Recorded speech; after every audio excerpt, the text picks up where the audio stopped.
اگر کسی آدمی کی بیوی فوت ہو جائے تو بیوی کے فوت ہونے کے بعد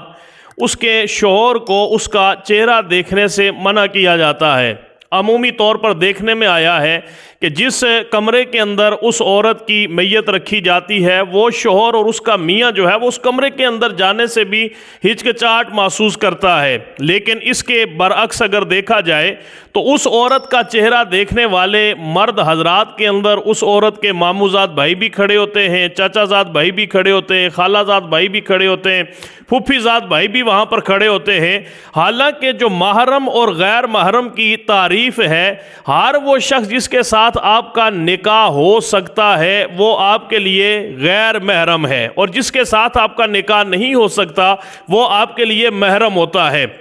اب اگر دیکھا جائے تو رشتہ داریاں عمومی جو ہے وہ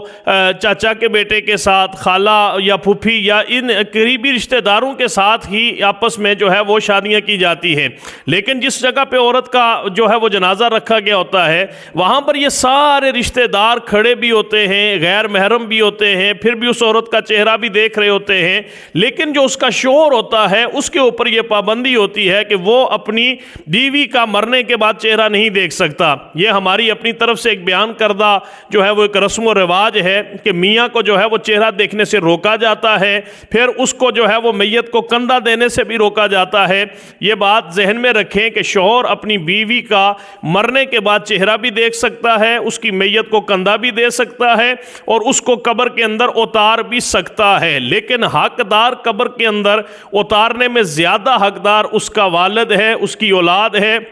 اور اس کے جو ہے وہ بھائی زیادہ حقدار ہیں۔ لیکن عورت کو جو ہے وہ شوہر مرنے کے بعد غسل نہیں دے سکتا اور بغیر کسی حائل کے اس کے جسم کو مس نہیں کر سکتا۔ اس حوالے سے جو ہے وہ شریعت نے منع کر کے رکھا ہے، لیکن مرنے کے بعد اس کی قبر کے اوپر جو کتبہ لگایا جاتا ہے، جو تختی لگائی جاتی ہے، اس پر تو اسی شوہر کا نام لکھا ہوتا ہے کہ زوجہ فلاں زوجہ فلاں، تو یہاں پر جو میت کو کندھا دینے سے بھی روکا جاتا ہے، چہرہ دیکھنے سے بھی روکا جاتا ہے، اس کا شریعت کے ساتھ کوئی تعلق نہیں ہے۔ شوہر اپنی بیوی کا مرنے کے بعد چہرہ دیکھ سکتا ہے، شوہر مرنے کے بعد اپنی بیوی کی جو میت ہے، جو لاش ہے، اس کو کندھا دے سکتا ہے۔